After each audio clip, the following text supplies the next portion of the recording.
Welcome to the Develop Yourself podcast, where we teach you everything you need to land your first job as a software developer by learning to develop yourself, your skills, your network, and more. I'm Brian, your host. Today, I'm really excited to be speaking with Fardeen, the CEO and co-founder of Rounds, a platform that basically is redefining, reimagining, and fixing a super broken technical interview process. Thanks so much for being on the show. I met you through LinkedIn. I saw your product and I thought this is really cool. And I think we all know that tech interviews are broken in general. But can you just tell us a little bit about what is Rounds and like what led you to kind of look into this area to fix interviews? Of course, and first, thank you for having me. The story of how this started is super funny. So, in college, I was a CS major, and I cheated on literally all of my interviews. And now that I'm out of school, and now that I'm my own boss, I can say that. But yeah, I got offers at some of the biggest companies in the US, and I cheered on every single one, and I knew that was like wrong, but it kind of points to a bigger problem, which is how irrelevant interview processes really are, especially now that AI is so good at programming. And so that was kind of like the incentive of the company, was that I didn't like the current technical interviews, and to kind of summarize that point, I repurposed this AI benchmark one night into a technical interview. So AI benchmarks, by definition, are past the capabilities of AI. And I made a post on LinkedIn. I was like, we killed LeetCode, and the post blew up, and I found that there are a lot more people like me that don't like technical interviews. And so they suck. I hate technical interviews, and it's interesting because I look at your degrees. You seem like the kind of person that if you see on paper, you're like, oh, this guy's going to crush it at LeetCode stuff. And and I'm just curious, before we get into like kind of this process and how broken it is, and I think why nobody's really winning on either side of the spectrum. But what made LeetCode style interviews not really work for you? Because you would think that you would be the exact person who would crush that kind of thing. Yeah, and so that's a great question. I think that LeetCode was a really good solution 7 to 10 years ago, when programmers were hired to write complex algorithms and work with data structures. And as programming has evolved, that role no longer, or that ability is no longer important. Even 2 years ago, 3 years ago, people are using libraries for that. There's Stack Overflow, and with AI, I mean, it's completely irrelevant, right? But I think that LeetCode is a good solution because it's objective, and it becomes an industry standard. It becomes common practice to practice that interview. Engineering managers understand it, and I think the most important part is that they trust it. You'll see that a lot of the times with these companies is it's very hard to get them to trust an interview process, especially when they are not the ones administering the interview. Oh, I could imagine. And that leads me to this interesting like phenomenon, and maybe this is anecdotal, but I think you're seeing this probably on a larger scale than I am. I've designed interview processes for 2 companies where I've worked at, and one of the biggest challenges is seeing, does that interview we're going to give you relate to and map to the kind of work you're actually going to do here? Because it's an expensive process. You get the wrong person, and it's not as easy as like, oh, we're just going to fire them. At a large company, that can take months. It can be really complex. You can have legal issues. It just wastes your time. And so as a result, I've seen interview processes go from like 3 rounds to like 5, 6, 7 rounds of interviews, because it feels like everybody's afraid to make the wrong choice. And then on the other hand, you have these like really old school processes at some companies where they haven't redefined their interview since like 2020 or 2019, probably the last time they had a huge demand and they were hiring people, and they haven't really changed things. And now you get people coming in that are expected to use Claude, but their interview is like, hey, we want you to draw on a whiteboard. It just feels like there's something fundamentally wrong here. What do you see like is the biggest issue that companies have now when it comes to vetting, screening, hiring software engineers or people in tech in general, and the interview processes they're using? This is a great question. So what I have kind of seen is that up until now, engineering teams that are designing interviews and doing interviews, have been able to almost, it's kind of like a learned discomfort where they're like, oh, we know that we're doing like 5 rounds of interviews. We know that we're using LeetCode, but they could get away with it. The catalyst and the change has been AI, like and Claude and Hmm. all these tools that are so good at doing the old interviews. And so now, I mean, the companies that we work with are like sometimes Fortune 200, Fortune 500. The biggest companies in the nation are now starting to think like, okay, we have this learned discomfort has become into a blaring pain point where everyone Hmm. is treating our interview. And so I Yeah. think that the biggest area where companies need help is they have no idea how to design an interview process that AI cannot do, but still is relevant to what humans are hired for, right? Like fundamentally, Mm. it's kind of like it is an ambiguous or I guess like unpredictable time where companies are trying to plan out, especially enterprises, 1 year, 2 years, 3 years in advance. Hmm. And engineering managers, I mean, they've got a day job, right? They can't be thinking Yeah. about an interview process, right? So that's kind of Yep. like that's been our wedge, that's kind of been our foot in the door as we kind of take this to market. But that's a trend that I'm seeing. Yeah, I mean, I was an engineering manager for a couple years, pretty limited experience, but I do remember that pain. And I've also been on interview boards before. And the thing, the dirty secret in tech is there's no like standardization, right? Like you basically say, hey guys, or everybody, let's get together and kind of figure out what we're going to ask. And you can just pick the worst questions. Like I've certainly picked boneheaded stuff that I've asked. I'm like, why did I even ask that? Or I have a horror story where we like basically I was on a team and they tried to design it almost like a Google-esque type format. And then the person, of course, passed, and then the job is not that at all. It wasn't a good fit for either one of us. And it was just not a great experience at all. And you have a really interesting point because AI can do lead code like that. Do you Yep. see a future in which people like in general, especially software engineers, programmers, need to even study that kind of stuff? Or do you think that like that's going in the wrong direction both for companies and as individuals? Uh, I 100% think that, leak code will not be a thing in 3 to 5 years. And the reason why I say, I'll give you a data point. So one Sure, of our sure. investors is Neat Code. So Oh he's yeah. yeah, so he's like, the go-to for practicing leak code Hmm. questions. And he understands this point better than anyone else because this is literally his whole business. Where when he saw our interview tool, he kind of like understood how, you know, it's the interview of like the future because it's testing for things that AI cannot do. And so he invested in us. So he literally bet against his own business, That's really um, interesting. and bet on LeetCode dying. But from a personal standpoint, um, I've always said that if your interview um, is really relevant to the job that you're hiring for, Hmm. and AI can do that interview, then you should hire the AI, right? Does that kind of That's a make good point too. Yeah. If Claude could literally do the work you need to do, then just get a Claude Max subscription. And I think this is where the fear comes in from a lot of developers, especially more junior ones, people entering the industry, or people that are more further in their career. Mhm.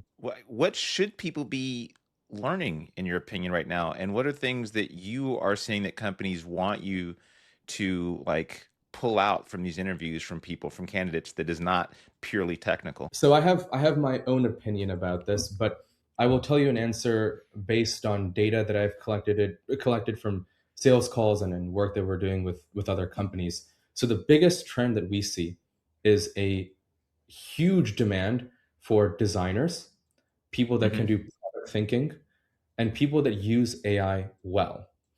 So if you think about it, low level programming and back end engineering, those are all process oriented jobs, and AI is very good at doing process oriented jobs. And so they no longer are looking for people that can do like really niche like complex problem solving. They're looking for things that we as humans do best, which is make judgments, Hmm. try to predict other humans' behavior, which is all related to design and product and all that. And the second prong is being able to use AI well. So believe it or not, there's levels to how you can use AI. You have someone who might be a non-expert that just Hmm. like my dad. right? Like he's like semi-retired at this point, and he still writes code for fun. So he'll use ChatGPT to just get him some, basic functions, and then you can go all the way up to having like multiple agents that are coding while you go to sleep.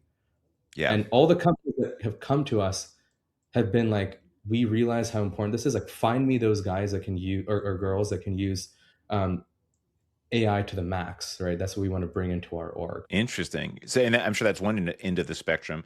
Are there companies you're also seeing that like we actually don't, or is that even a thing anymore? It's hard for me to think of a company that's like, yeah, we don't really want people that use AI. But have you seen that?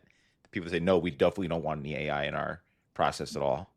A majority of the time, no, but there is a subsect of people that I've talked to, and where they're like, no, I don't want to use AI. Well, to rewind, literally no one has told me that they don't want to use AI in the actual job, but I have had about, I would say, a fifth of the people that I talk to say that they don't want AI in the interview process, and their reasoning is, they're looking for core problem solving, Hmm. and they believe that because AI can do a certain type of problem solving, like solve a LeetCode problem, it should be banned because they want to test for that. And my response to them is, I mean, I understand intuitively how that's like, that might seem valid, but my argument to them is that type of problem solving is becoming economically less and less valuable. Hmm. So although it's a good indicator of how smart someone is, right? There are different types of intelligence. And frankly, that type of intelligence, which, maybe you studied when you were in college, Hmm. is or tried to do it when you were in college, is no longer valuable. It's those judgment and decision related problem solving skills that are now more economically valuable. And every time I say that, about half of them convert, and they're like, convert, Yeah. they're like, Uh-huh. oh, Uh-huh. point. And the other half are like, no, we're good, and we'll keep doing LeetCode. And I'm like, okay, that's fine. That's I'm not shocked. This is a really interesting and unique time because it's so hard to keep up because it's like you have to make a draw a line somewhere where you're like, well, how much AI do we use in the interview process? Or do we just let them use it completely and test for these other things? It's hard to draw that line. Do you actually help companies determine like how much or little, or do you say we're going to make like a custom solution for your company and we're going to like help you do the interview process based on what we see? Or yeah, how do you approach that for different companies? I'm sure the needs are wildly different. It depends. So what we typically see is, for startups, they are completely okay with candidates using like Opus 4.6, like the best of the best AI at Yeah. that time. And then with some of the enterprises, although I think they would love to let candidates use the latest AI, they have compliance and security protocols that, they ask us to create like a controlled environment where they use our own agentic tool. They aren't allowed to use Cursor because they're afraid of like data leakage and things Oh, like that that. makes sense. Yeah. Yeah. But the Okay. general trend has been, I mean, if a better tool exists and a better AI exists, like, you should use that in the interview. Yeah. Okay. That was my experience recently. I was on an interview and the CTO, I wrote an article about this that did pretty well. People seemed to really like be intrigued by this idea. The person said, leave Cursor on. I was using Cursor at the time. This was 6 months ago before Claude. It's funny because Claude I don't think was that as popular 6 to 9 months ago. Now Yep. I've switched. But anyway, I was using Cursor and he said, just keep it on. We want to see how you approach this using AI. And I'm thinking, this interview is going to be a breeze. What are we going to do? And then it turned into one of the more difficult interviews I've had in quite a while. It was doing a fairly simple problem, but now I was explaining what I was taking, what I was not taking from the agent, why I Yep. was making changes, my general approach to using AI tools. So I was defending a lot more my choices and what I did or didn't take during this time, and then how I reprompted or refactored things and kept adding on to the original functionality. That was really interesting. What do you see in the future are the skills that software engineers should be trying to gain? Because I often say, oh, you should probably look towards system design, but it looks like you're thinking more holistically. And I'm thinking practically, how do we upskill ourselves and make ourselves still like viable in this emerging market or this change that's happening underneath our feet? Yeah, and that's a difficult question to answer because, the capabilities of what these models can do is kind of, it's not deterministic. So, we hear a lot like, oh, you should study system design and, architecting and all that kind of stuff, right? Trade-offs. But then if you read some of the more recent papers, they are bringing in experts. So like, staff software engineers, senior software engineers from Google and Meta and the best companies on earth, and putting them into scenarios where they have to make a design trade-off decision, Hmm. and then recording how they thought about it, and then literally getting the model to try and replicate that behavior. Oh, Now, if wow. is research going to be successful? I frankly, I don't know. Anthropic's CEO says that it will, and he thinks that software engineering as a whole career will be dead in 12 months, which I don't fully agree with. But Yeah. I think and this is a problem that I think about a lot, and Hmm. something that I almost know for certain, or really believe in, is that um, judgment and you know decision making will almost always be in the hands of humans. Yes. So, for example, if you take like two web pages, right, like two front ends, Hmm. and you ask an AI which one is better, it's going to do a pretty terrible job. Versus a human being is able to empathize, with the audience that is going to look at that front end, and decide which one is going to be better, because it's a very human thing, right? Design is Yeah. very human, and these models are limited to just being probabilistic and kind of guessing based on past experiences. That's I a know good one. Yeah. I danced around the answer, and it's because I frankly I don't know. It. That's fair. I mean, that's totally. I think we're all. That's the kind of exciting thing too. But I also know that's what leads to a lot of fear. The obviously the unknown is always fear. And then I hear, of course, Anthropic has been one of the loudest voices proclaiming that every X months software engineering will be dead. Hasn't happened yet, but I mean, the reality is none of us know. I have no clue what's going to be possible because every time I think that something's not going to happen or that the models have kind of reached the limit of their usefulness or capability, I get surprised in good ways and bad ways. So I'm open to the possibility of anything happening. Before I let you go, I want to get a couple hot takes on some interview related questions here. What's the potentially worst interview trend you've seen that you'd like to stop seeing going forward in 2026?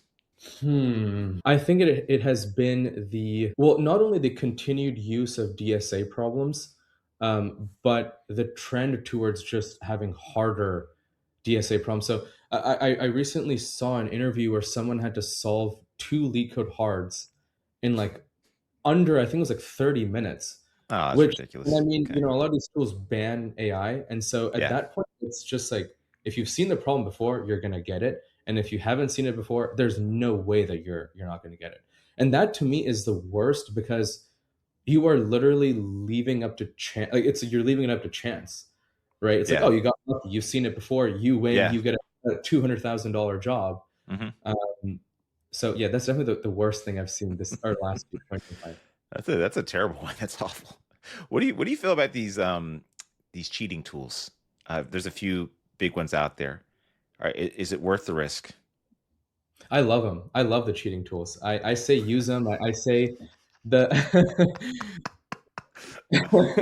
it gets my company more sales. I mean, right? Like, the more people cheat, Oh, the more companies understand that this is a problem and that they should probably change their interview. I want to say more than half of our company's revenue or leads have come from people being like, people are cheating on my interview. I'm looking for yeah. like an loud assessment. So I love them. Oh, okay, okay. I mean, hey, I might disagree, but I totally understand where you're coming from with that. I Yep. experienced that too, and Uh-huh. it made me think, okay, well, this is like obviously not working. Now we did catch people pretty easily, but I'm sure there's a lot of people that go undetected too. That's Oh the yeah. other reality for sure. I can tell you, right, I won't name names, but in Hmm. my dorm room, I have seen the craziest contraptions and setups to cheat on interviews. Like, I mean, I'm not going to get into it, but you would be surprised how many people get away from it. There are a small subset of people that get caught and companies get Yeah. happy. But I've seen it with my own two eyes. People getting Google, Amazon offers, just Oh my God. completely cheating. Oh, this is kind of scary. But I also see your point. I'm also a person I can kind of look at 2 points and kind of say I can see their point. It's a curse and a gift. But you're saying if the interview process really is this broken and it's that ridiculous, then I do understand the sentiment that like, hey, why am I playing this game? If you want to play a game, I'm gonna play a game. And my Yeah. game is beating you at this stupid circus you're trying to use to determine my skills as a software engineer. So Fair enough. Absolutely. Fair enough on that one. And last one is, what was your worst interview experience? Ooh, hmm.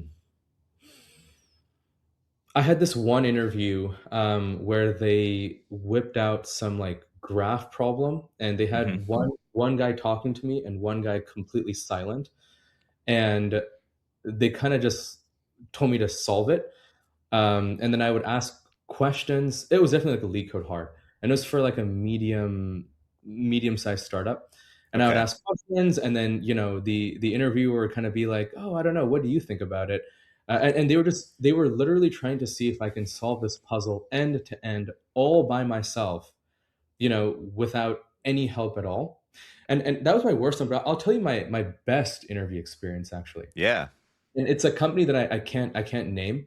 Hmm. It's for a federal agency, and they had me solve like an actual machine learning problem. So they like sat me down. They're like, here's like a scenario, Hmm. and you have to like a design a machine like a solution for this using ML, like talk to us about it, and then write some like starter code on like how you would go about solving it. Of course, it was like more pseudo code, but that interview experience was like great. I mean, I definitely AI could not do it, especially the explanation part. Yeah. And it was like literally exactly what I would have done on the job had I taken the job, right? So I Okay. loved it. Yeah. I love those kind of interviews too. I like it when it's like kind of like system design-ish, but based on like a real Yep. problem that you'd actually solve on the job because it tells you a lot about how the person thinks. I think it's more fun in general. I enjoy those interviews personally. Very cool. I appreciate you being like open and candid. Where can people find you online? You have interesting opinions, super smart, very interesting company, and it's open for like consumers too. It's not just for like big Fortune 500. Like as a user, you can go in there and practice for your interview as well, which is super cool. So yeah, where can people find you and your company? Absolutely. Where our LinkedIn presence is probably the most consistent. Yeah. So you can find me at Fardeen Khimani on LinkedIn, or just Rounds. So we named the company after interview rounds, and so Yep. the website is rounds.so. And me and my co-founder post on LinkedIn like almost every day, and it's You have some funny posts. Yeah. I appreciate it. And it's funny that you bring up the consumer side of this, because we launched Sophia publicly, and Hmm. we had this open tool where you could put in a job description and get out like a 90-minute interview, and it was meant for companies actually.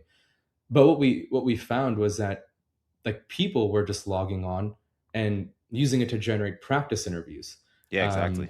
they would come back again and again and again. So we were like, maybe this is like something we didn't even think about, and so we released it to people so they could practice. I love that tool. I thought it was really smart, especially for larger companies that are like pretty well known. Like I gave it a company, one that I know of, and it was pretty spot on. I'm like, damn, this is good, super good. So you're doing something right. I appreciate the time. I have links to all your stuff in the show notes, and thank you again. Thank you for having me. That'll do it for today's episode of the Develop Yourself podcast. If you're serious about switching careers and becoming a software developer and building complex software and want to work directly with me and my team, go to parsity.io. And if you want more information, feel free to schedule a chat by just clicking the link in the show notes. See you next week.